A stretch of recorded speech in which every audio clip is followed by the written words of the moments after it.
Arcturus is one of the most fortunate stars in the sky. But was it always this way? And why are they not in the Galactic Federation of Light, even though everybody claims that they are? Because it's dumb, that's why. So Arcturus and the Archangel Michael. What exactly happened? Why did this being incarnate onto Arcturus? Why is Arcturus not in the Galactic Federation of Light? But what exactly happened? A lot, kind of, not really. So Archangel Michael incarnated onto Arcturus for a couple reasons. 1 was to help them with their problems, 2 was to get them to not join the Galactic Federation of Light, and 3, Earth, because Arcturus plays a decent role in the ascension of Earth and raising the vibrations of the people on Earth. Because these people typically tend to incarnate as spiritual leaders, warriors, and teachers. But what led them down this path of actually helping Earth? Let's find out. What's going on, everybody? Welcome back to Moon Days with Michael. I'm your host, the Royal Archangel Michael, and I am cutting out the esoteric middleman and giving you the tools you need to connect yourself right to the source. So, without any further ado, let's actually dive into Archangel Michael's life on Arcturus and why Arcturus is not in the Galactic Federation of Light. Archangel Michael decided to incarnate onto Arcturus, and when he did this, he actually incarnated into a noble family. The only reason he did this was to gain as much attention as fast as possible. And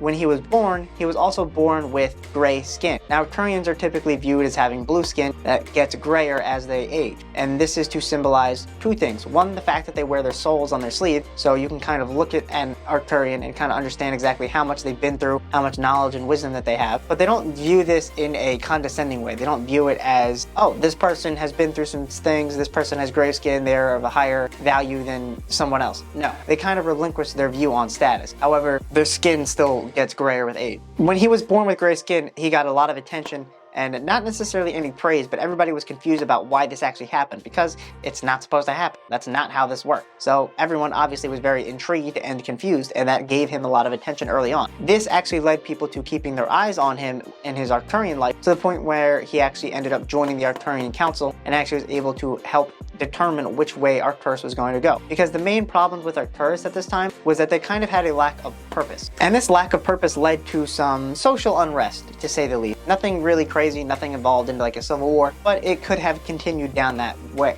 And the reason that it didn't evolve into a civil war is because they had 2 options. 1 was the plan that Archangel Michael presented, 1 was actually joining the Galactic Federation of Light. Because the Galactic Federation of Light was like, hey, you can come join our coalition, we have a bunch of other star systems, we can help each other out, and we can kind of coexist together and actually be a community. However, Archangel Michael realized that the Galactic Federation of Light isn't all that. It's just another form of a governing system in a higher dimensional frequency, and therefore, he did not want Arcturus to join the Galactic Federation of Light. So, what happened? Well, in order to help with their lack of purpose that these beings were feeling, he encouraged them to dive more into scientific and technological advancement, as well as energetic understandings and manipulation, as well as giving them a plan or a path to actually incarnate onto Earth and actually help raise the vibration of Earth and the people on Earth so that the Earth can ascend into the next dimension, which is why Arcturians incarnate as spiritual leaders, warriors, and teachers. Now, with a little bit of convincing, it didn't take much, Arcturus decided not to join the Galactic Federation of Light, and they were going to follow Archangel Michael's plan and help Earth. Awesome, right? Well, not exactly. As you might have been able to guess, the Galactic Federation of Light was not too happy with that little fact that they weren't going to join. So what'd they do? Well, for one, they have a bunch of people claiming that Arcturus is in the Galactic Federation of Light, and, well, why wouldn't you? It's one of the most fortunate stars in the sky. Of course you'd want to say that Arcturus is part of the Galactic Federation of Light, especially with all their technological, scientific, and energetic understandings and advancements. However, in order to protect Arcturus from any possible retaliation from the Galactic Federation of Light, Archangel Michael basically did a massive flex. He was like, you can try to attack us, but I'm just going to whip out a Procyon shield and make it seem like we vanish and you won't be able to even touch us. And 2, I'm just going to come and attack you right back. So is this really something you want to do? Not exactly. They decided against it and instead decided to say that Arcturus was part of the Galactic Federation of Light, even though it's not. What do you prefer?